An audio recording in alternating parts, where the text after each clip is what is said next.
Om Shanti.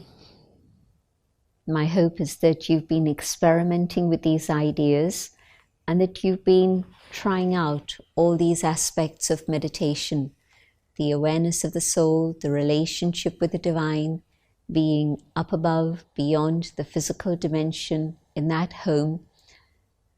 And I'm sure that you would have had some idea of what Rajayoga meditation is about. And maybe you already experienced the benefit of some of these things. But I'd also like to share with you some of the further benefits that one can experience, and I'm sure you'll also find great benefit for yourself in these. The first thing is that in that awareness of who I am, I'm immediately raised out of any conflict with anyone else, because now I see them also as that inner being of light, the soul. I play my role to the best of my ability, and I know that that soul is playing its own role also. And so there's a space in which I can appreciate them, but I can also make sure that I remain detached. So this classic story of detachment and love is something we begin to experience.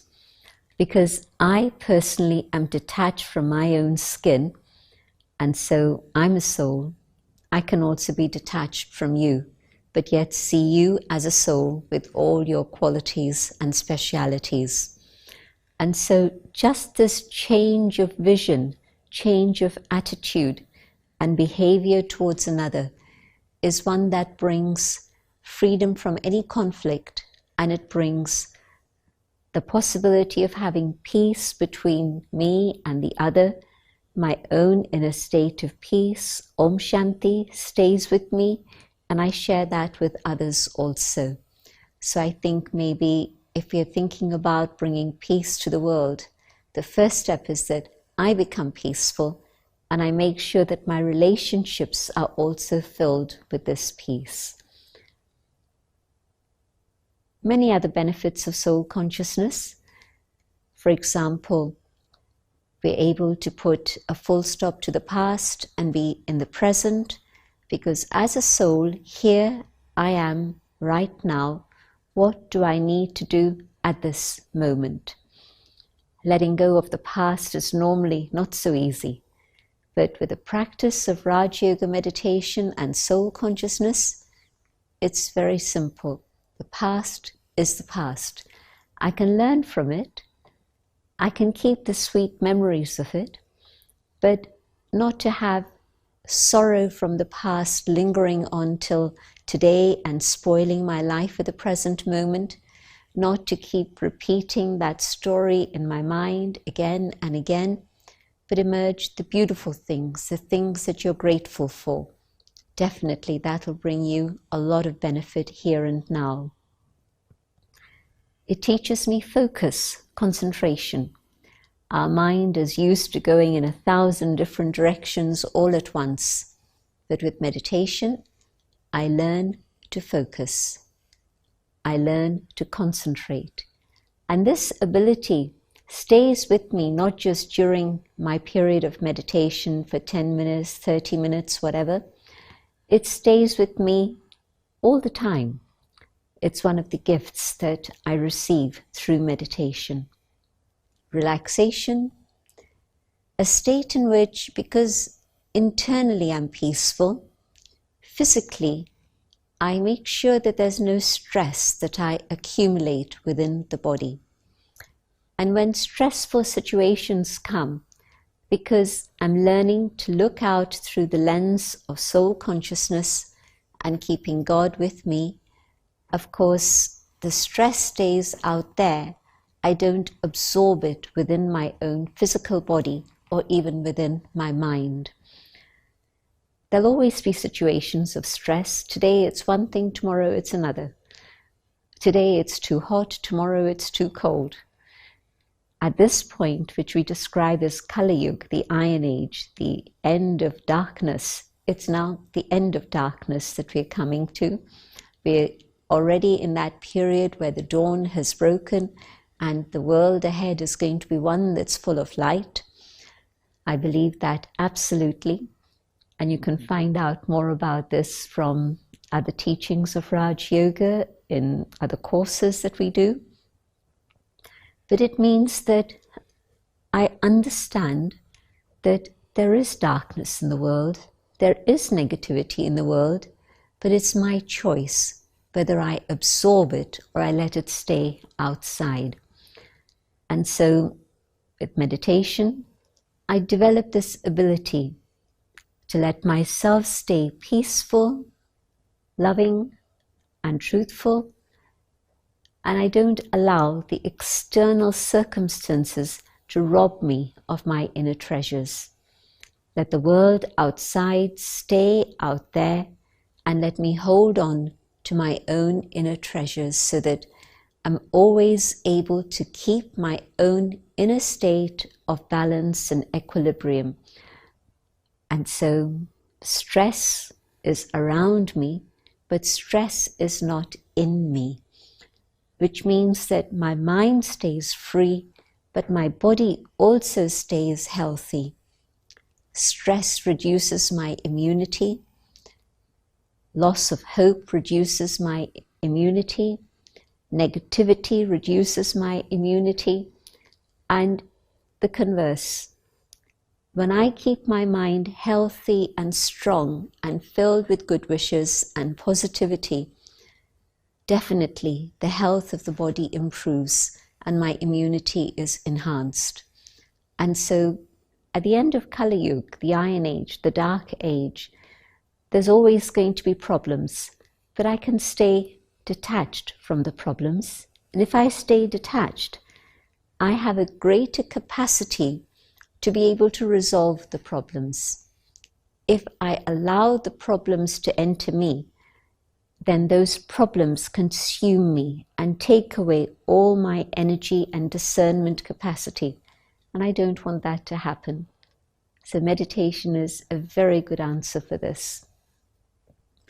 But most of all, I think one of the things that we're all looking for is a way to be able to develop our own decision-making capacity and connected with that discernment capacity.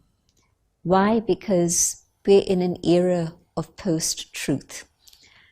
I think it was only recently, a few years ago, maybe it was 2016, around then, that we actually realized that we'd left behind a whole period of truth, or even an awareness of the difference between truth and falsehood, and we'd entered a new era. It was the era of post-truth, and that was because things were being presented to us as true, and in fact they were very, very false. And so this new word came into our language.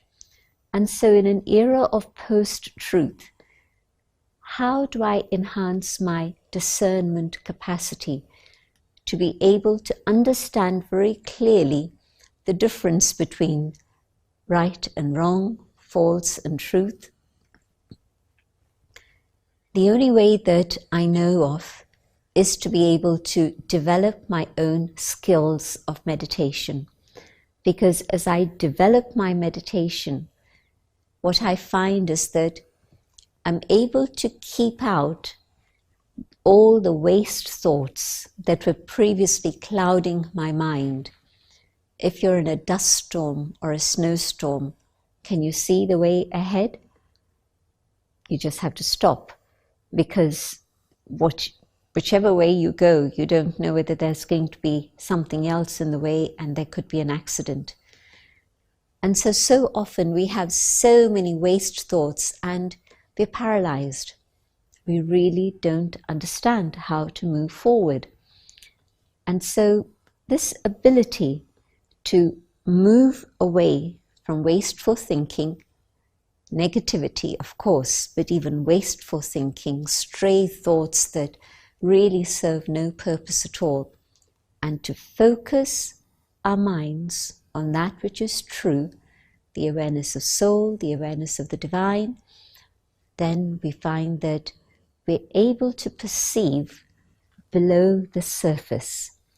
We're not just looking at the external, but we're able to get an instinct and a feeling for what is below the external. And in that awareness, I'm able to understand more clearly what's going on. So my discernment capacity to be able to differentiate between all the things that are going on and to know what is right, what is true, is enhanced. And that's a very, very important development that I need to have within myself at this present time, because otherwise I can be deluded and led astray very easily. And if I've enhanced my discernment capacity, it makes it that much easier to develop my decision-making capacity. Maybe I say I have peace, I have good relationships with everyone. What more can meditation give me? Well, I think that there's one thing everybody needs to develop: decision-making. Why? Because today's decisions impact not only me and my family, but maybe also a larger group, depending on my role at work, depending on my standing in society. My decisions are going to impact a large number of people. And in any case, even if it's not visible, maybe it's just my family. I say just my family, but in fact, even 3 members of my family, if they're impacted by my decisions, their life is going to impact many, many others also. And so it's a huge area to be concerned about.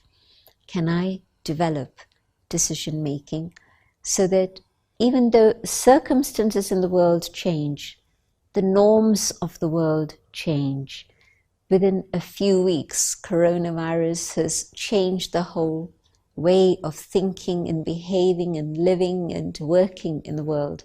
We could not have imagined this some weeks ago, but it's happening right now at this moment. And beyond corona, there'll be something else that happens that also impacts the world. We've created a global society, a global village. And so whatever happens in one part of the world has a very direct result on other parts of the world. So even though situations keep changing, people keep changing, circumstances keep changing, even the laws keep changing, but can I make decisions that are going to be beneficial, not just for me, but to others around me and to the world also? And so yes, definitely, that capacity to make a decision which is accurate means that I have to be impartial. How do I learn about impartiality? It's only through meditation. In meditation, I realize that I cannot have favorites, I cannot have preferences, I cannot be partial for whatever reason. It's going to lead me into trouble.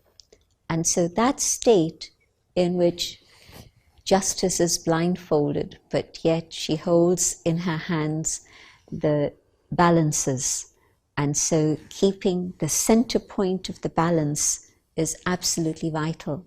If the center point has shifted, the pointer goes in one direction or the other direction, it will not be a true reading and it will not allow for decision making which is accurate. And so this state in which I'm free from preferences and attachments and likes and dislikes, then in that state of neutrality, yes, I can definitely make the right decisions. There's another thing that I think is very, very important at the present time, and that is the power to cooperate. What's happened in recent times is that we either get into conflict or we get into competition. And conflict is destructive. Competition is actually not very healthy. it is also destructive. And so cooperation has to be the theme of present times, when the world learns to cooperate together and when I learn to cooperate with those around me. And so that ability to flex, adjust, and be free from ego so that we're able to work together, that happens through meditation. So I mentioned just a few things, many other things that you'll discover in your own journey. Let's have a few minutes of meditation. Sitting down meditation is valuable. Keeping that connection going all the time is even more valuable. Because when I'm on the go, when I'm doing things, I need to have that connection with God to experience protection and guidance at all times. Aware of the soul, I focus my attention on the divine. And from the source, the waves of love reach the soul. And God's love, pure, altruistic, unconditional, surrounds me. And the power of this love heals the soul. And in this experience of healing, I'm able to be free from the sorrow that I carry. Many experiences have left scars and wounds, and now God's love is able to heal the soul. And as the process of healing continues, so that I let go of pain and sorrow, my heart is able to grow bigger. My heart can be generous, filled with God's love. I, the soul, with my generous heart, can forgive. And I realize that I'm not doing the other a favor by forgiving. I am receiving freedom. There's forgiveness from my side, but the gift from God is of freedom. The power of love empowers the soul.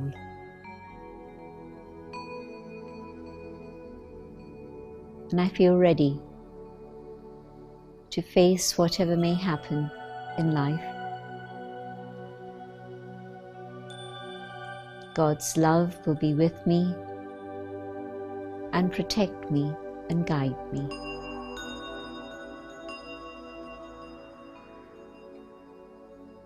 Om Shanti. I hope you've taken some benefit from these episodes on Rajayoga meditation, but of course this is only the surface, it's only the starting point. We have many, many other treasures for you on our websites, and we'll be showing those on the screen in a minute. And of course, after the lockdown, you'd be very, very welcome to visit one of our centers. You can get the addresses from our website again, and actually walk in to one of the Brahma Kumaris Rajayoga centers and experience the peace and tranquility that waits for you there. And of course, also many treasures of spirituality and wisdom. Thank you for your attention. Good luck on your spiritual journey. Om Shanti.